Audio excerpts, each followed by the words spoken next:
2026 Nissan Patrol, check this out. V6 twin turbo. So if you've seen one of these in traffic and thinking, damn, ano kaya fuel economy niya? Well, we're happy to report that you can get 10 kml, yes, on the highway. But in the city, 4 to 5. And that's with a light foot, no taking advantage of the power from this engine. So this also has a 98-liter tank. So if you fill it up in this economy, 8,000 pesos. So masakit, bad on the wallet, but does it really matter if you have the 5.3M that it takes to buy this car? Let's find out. Hey, Ash Mayne from Zigwheels, and here's our review of the Nissan Patrol. So we'll start off with the looks. The Patrol does something that other SUVs have a hard time doing, and that's have presence, like presence on the road. Part of it is due to the size, the sheer size. Part of it is due to the design. But also a lot of it comes with the fact that the Patrol is a well-known name. It's been around since 1951, like it reminds you every time you open the door. The biggest party trick of the Nissan Patrol though is its adaptive air suspension. And right now, as you can see, it doesn't look too high compared to my 6'2" height. And I think it's at the middle setting of the air sus, so this can go higher, especially when going off-road. And it also dumps all the way down for easy ingress and egress, and it's pretty cool. You can feel it move up and down while you're inside, and that's first in its class technology. So as of now, no other SUV, Japanese at least, in its category, the full-size one, has air suspension. Nissan is first, and let's see if someone's gonna copy that in the future. So up front, this is Nissan's new design language. You have your double C-clamp headlights. It's so big, you can't just put one C, you need two of them. No light bar, but you do have a chrome strip across the bold grille. Nissan badge, some low-profile fog lights, and all the sensors and cameras for your Nissan Intelligent Mobility. Overall, it's not super aggressive. They probably saved that for the Nismo version. But as it is, again, due to the sheer size, the sheer width of the car, the presence is there and it looks very macho. In person, it looks macho. Even in videos, it looks macho. So you're not missing out just by seeing it there on the camera. Alright, moving on to the side. During our first look before, I said the rear was my favorite angle, but now I think it's actually the size because of how big it is. Like, how did something like this come from Japan? Start with the wheels, 20-inch two-tone alloy wheels with 275 wide rubber. Highway tread because it's not really for off-roading, even though you can. Just put your 80 tires on yourself. And you have a fixed stepboard, non-retractable. You also have roof rails and the two-tone effect here. So black on white. It's refreshing to see a car that's just no wild styling, no creases everywhere. The most they did was the Patrol treatment here with this kinked roofline, but otherwise it's pretty tame here on the side. And thankfully, no black plastic cladding, just a nice clean fender flare. You know your car is big when you actually put a dent on it in a weird spot like here. Like, how do you even hit that there? Because it's so big, it's so tall, stuff you probably don't notice, like stop signs and stuff, are actually now obstacles. So careful, Patrol drivers, don't do this. It wasn't us, by the way. Now to the super big, bulky dump truck ass of the Patrol. So as a modern SUV, it does get a light bar. And instead of the Nissan name across like other brands do, you get your Patrol name taking over instead under the Nissan badge. You have a low-profile spoiler and a not low-profile tow hook. It's a Nissan thing. The only other SUV, remember, with the tow hook in the past was, in fact, the previous generation Patrol. So again, it comes to that. You have your LED taillights, some big reflectors down here on the two-tone bumper. And overall, not as exciting to look at as the front, but it does the job. Again, scale does the job. It's like Godzilla, not the GTR. Open up the power tailgate. And you have a lot of space even with the third row seats up. So this is pretty deep. Your spare tire, of course, is under, not taking up any space here. You have a little cubby for small items. And if you do need more space, no need to sweat putting down the third row seats because they are power operated. So they'll power operated going down, same going up. And you can also adjust the height of the car, air suspension, to a control here in the back. Actually, I'm not sure if it works with the car off, probably not. But yeah, so for ease of loading, you can dump the suspension with a button here. Put these back up. Still, there are some features that are missing, like the integrated air compressor that you'd find in other overseas specs. Should be in here, but it's actually empty. But again, for daily driving, for urban lifestyle, no problem. Let's see what it has on the inside. So inside the loving embrace of the Nissan Patrol. So as you can see, space for days, you might notice the camera's actually getting more of the car than normal because it's just that big. And first of all, the seats power operated with a memory setting, so it does that thing when you get into the car, it adjusts into place. Same for the steering wheel, power operated, nice to have. And so what we're going to talk about here is before cars like this, they would be the peak of technology. You'd sit in a car like this and think, I wonder what would reach my budget car in like 5 years, 10 years. But now in this new era of like cars having all the tech, even in an entry-level price or segment, let's see if that still holds true for the Patrol. So let's start with the highlights. What does it have that other cars don't have? So first of all, you have your Nissan aircon with biometric cooling. So this sensor up top, it takes the temperature of the passengers and adjusts accordingly. So aside from being tri-zone automatic, it supposedly also adjusts better to how hot it is without you touching it at all. The next cool trick of the Nissan Patrol is it has two screens in the back. You might have seen them from the footage from the outside already. So your passengers don't even have to share. And I think the kids would love that stuff. You can plug in your phone, USB-C or HDMI. Next up, it has 12 speakers, Klipsch audio, Klipsch. And it sounds really good no matter what kind of genre you're playing. My Tito music or rap all sounds good. And I think that's also where cars are heading nowadays. Lots of cars have branded sound systems. Also, not to be left behind with luxury appointments, this does have a giant center box with a cooling function that actually keeps your stuff really cold, like legit cold, and it fits a lot in there. And the last like nice to have lux feature of this one, you can't see it right now because our interior here is the tan version, but on an order basis, you can get beige or a really cool burgundy like wine color. So that's something that we'd like to see more of in cars, the option to choose your interior, because as you've seen from other models like white interiors, they don't really age well. It's nice to have the choice, and here in Nissan, you do have the choice. It is an order basis though, but I think if you do buy your Patrol with a custom color, I think you can wait a few months and drive one of your 10 other cars in the garage. Up front, you have your monolith display, as they call it, 28 inches total of screen real estate. And it's pretty nice. Resolution is nice. Visibility is nice. The design language is very Nissan. It doesn't feel too cutting edge, like the numbers, the typography. But overall, it doesn't feel like screen overload, even if it is 28.6 inches. Like, that's how big computer monitors were before, right? 28. Beneath those screens, you have a lot of physical controls for your AC, your drive modes, your 4x4 selection, and your push-button transmission. Other cars actually can have another screen here, but I think it's nice to have it physical here because the Patrol, after all, is still an off-roader at its heart, and this gives it a rugged feeling to have lots of push buttons like that. This even has a neat trick, the steering wheel, where the little nub in here, you can select it to navigate the touch screen instead of reaching over, because actually this is pretty far. I actually have to like lift my back off the seat. So if you want to do some light menu selection, you can actually do it through the steering wheel instead. Aside from that though, the beige and black combination on the dashboard actually does a good job of hiding the fact that there's a lot of space here that's actually not used. So the two-tone hides the fact well that you could have put another cubby hole here or push this up here or make the screen extend. But instead, since it looks so nice with the leather, you don't really notice that there's lots of stuff that you can add in. And as well as here, with the lid closed, you don't notice that there's a ton of space underneath.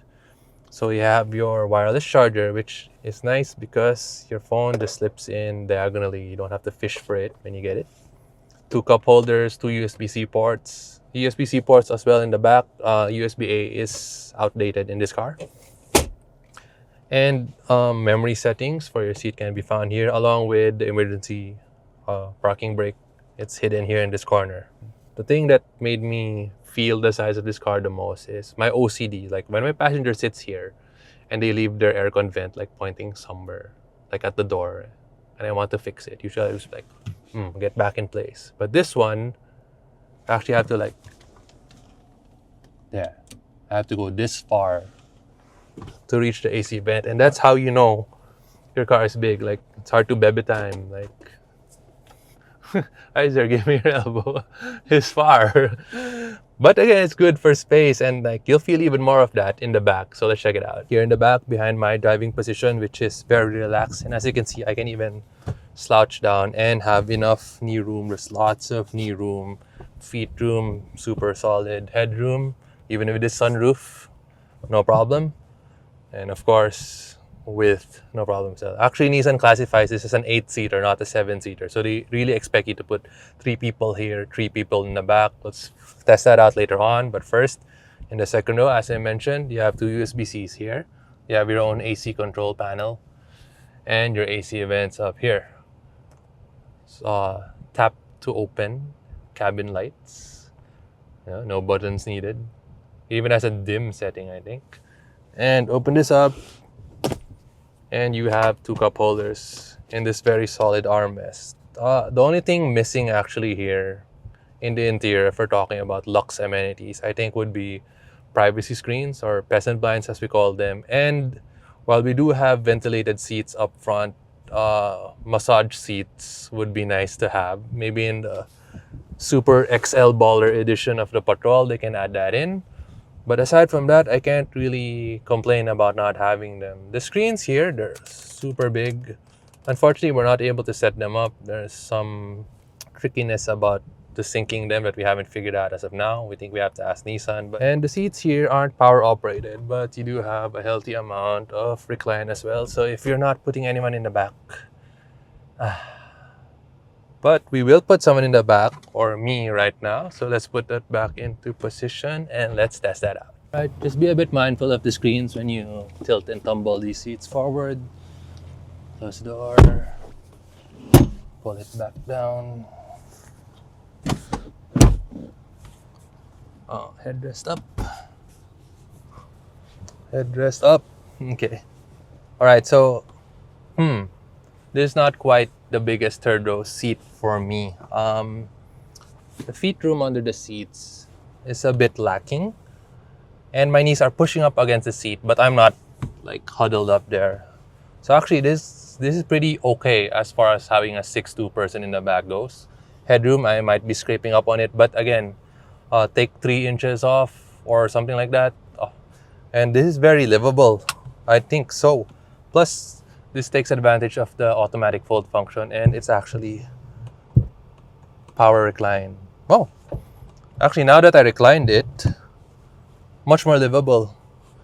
Again, but it will take over some of your storage space though, so we'll have to choose. But overall, I think I wouldn't feel bad actually about riding here.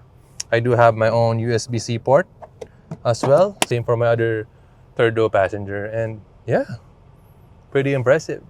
But what's more impressive is actually how this drives, especially how it sounds when it drives. So let's check it out. All right, behind the wheel of the 2026 Nissan Patrol with its V6 twin turbo 3.5 liters. There's not enough space right now to try that out. So let's start with one of the most impressive things about the car in driving wise. It's actually the NVH. This car, this SUV, actually gets hybrid quiet at times. When you're using more of that power, of course, you can hear the engine note creep in. Here's some sample for you of us revving it while it's standing still. But like in slow paced, rolling through traffic, no like anything below 30, like yeah, city driving, it is so quiet, like it feels hybrid level. So that is because the engine is not so loud, like say versus a diesel SUV. But also that's where sound insulation comes in, materials, the build quality as well. This is almost a 3-ton car, and a lot of that goes to keeping the cabin quiet and the outside noise out. So actually when you're idling, for example now, I'm not on the gas, I'm rolling downhill. There's barely any drivetrain noise, barely any drivetrain vibration. And yeah, so luxe life. And that's what stood out immediately when driving the Nissan Patrol. It is quiet. All right. Okay, now we've got a little space. Oh, big turning radius, of course. And now, time to test out 431 PS and 700 Nm of torque from the twin turbo mated to a 9-speed transmission. Let's go. Ooh, okay, yeah, that seat pushing sensation doesn't get old. So despite this being a 3-ton SUV, it has enough pull to push you back into your seat when you need it. So performance is definitely there.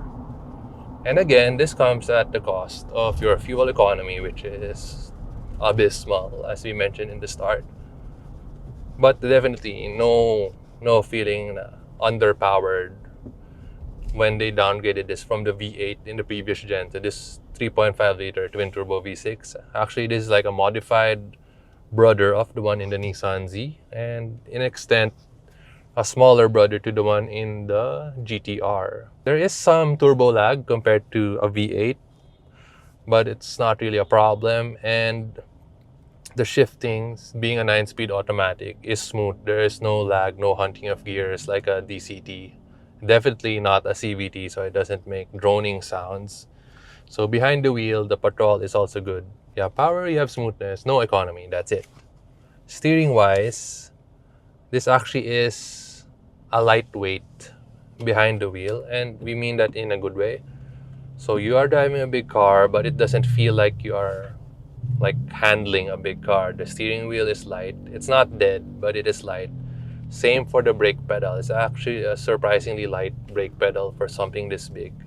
And it stops as expected. I don't find myself like panic braking harder because how big it is to slow down. It's actually pretty decent on the brakes, and it's pretty forgiving. So even if you're a first-time driver of a big car like this, you won't have a hard time, at least with the gas and brake and steering. Where you will have to adjust though is with the dimensions of the ride. The biggest change when driving the Patrol though is you have to be aware of how big you are on the road. So me, normally, for example, we drive a lot of cars here. I drive a pickup, I drive something like a Terra, Nissan equivalent midsize SUV.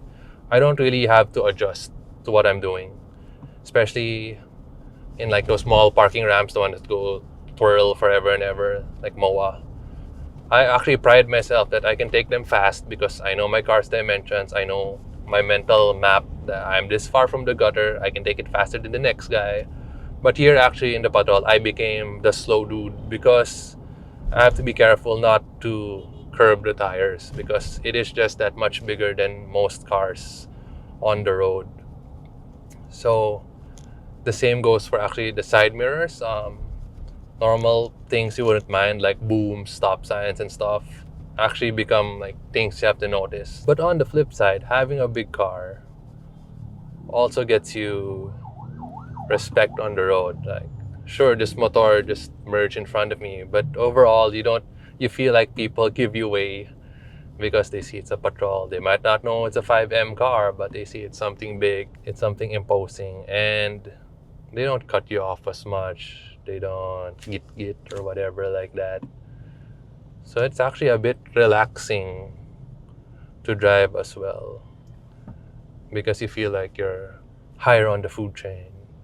Not just because of price, because of your size, your power, and your 70-year history as one of the best SUVs to ever come out from Japan. Safety-wise, you do have Nissan Intelligent Mobility, which is the usual smart safety features that we've gotten used to by now. So you have your adaptive cruise, your automatic braking, lane keeping, lane departure warning, blind spot monitor, your 360-degree camera that also does the corner views, letting you see around corners. It lets you see under the car, and it also lets you unobscure to the rear view mirror because you can set it up like this to show a video feed instead of what the actual glass is seeing, in case you have something big in the back, for example, or your rear passengers need privacy. Si boss, he needs privacy, right? There is one other thing that you have to get used to for the Nissan Patrol. It's the first appearance of Nissan Pro Pilot. So this little blue button here is basically think of it as a combination of adaptive cruise and automatic steering assists at the one tap.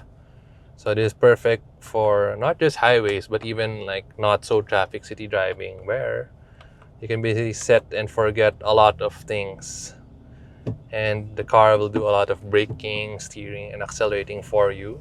For us, we don't really like to use it because of the unpredictability of Philippine traffic, but on a long road trip, definitely Pro Pilot will help make the day easier. And finally, one word about longevity. So that's one nice thing about this car. Like we mentioned, you can't buy presence, but you also can't buy peace of mind just yet. And the Patrol being around since 1951, we expect, like, if you buy this today, it won't be a maintenance nightmare 5, 10 years down the line. It will cost more. It is a luxury car, but it's not going to be something that you're worrying about a lot. And easily, it's going to become a collectible, just like how many old SUV generations became collectible, restorable down the line. The question is, how much will you pay today for a collectible car of tomorrow? All right, so how much for the real Godzilla from Nissan? 5,335,000 pesos. And that's a bit under its number one rival, the Land Cruiser, which comes in at around 5.7, the LC300. And if you want to compare it to the best of America, or at least Ford, the Bronco comes in at 4,998, so just below 5 million for that one. And we're pulling up some notes. If you want to compare it to what China has to offer, for example, the Jetour Gaia, which came out at MIAS, supposedly a 1,000 Newton meter PHEV luxury SUV. That one is coming in at 4.488, so it does undercut the LC by a lot. Or for example, for a newer brand like Rox with their Adamas, which comes in at 4.988. So yeah, that's the new meta we're talking about. If it comes to pricing, they're still coming in at like more than 500K off the equivalent Japanese car. And if you want to figure out what BYD is up to, or Denza at least, with their B8, that one is expected to actually come in at 5,398,000. So again, it'll be a far cry if you go to that route of luxury versus a full-size Japanese SUV like this. But overall, the package, you get what you pay for. It feels solid, the power is there, features are present, it's comfy, it's quiet enough, and again, you will look like a VIP in this one. So even though, again, times are hard, the economy is hard, gas is expensive, it's still okay to have a dream car. And who knows, maybe 5 years down the line, if you work hard and want to reward yourself with a weekend car, maybe the Patrol can be for you, instead of a sports car, for example. But what do you think? Would this still be your dream car in the age of electrified cars? Or maybe you'd wait for a Patrol to be electrified as well? Let us know in the comment section down below. All right, once again, Ash Mene from Zigwheels. Thanks for watching.